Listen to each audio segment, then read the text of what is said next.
Kremamız mesela demirin iyisi geliyor. Alma bilen şundurun tağını. İçmesinden. Şimdi onun içmiyor şunu.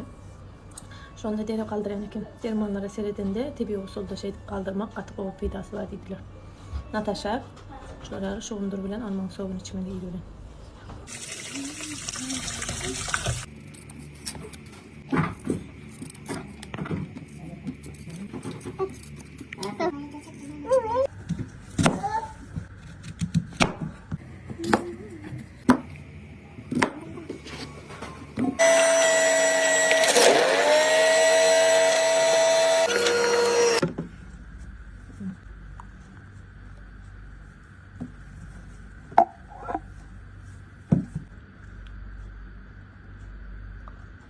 Kampuk kime?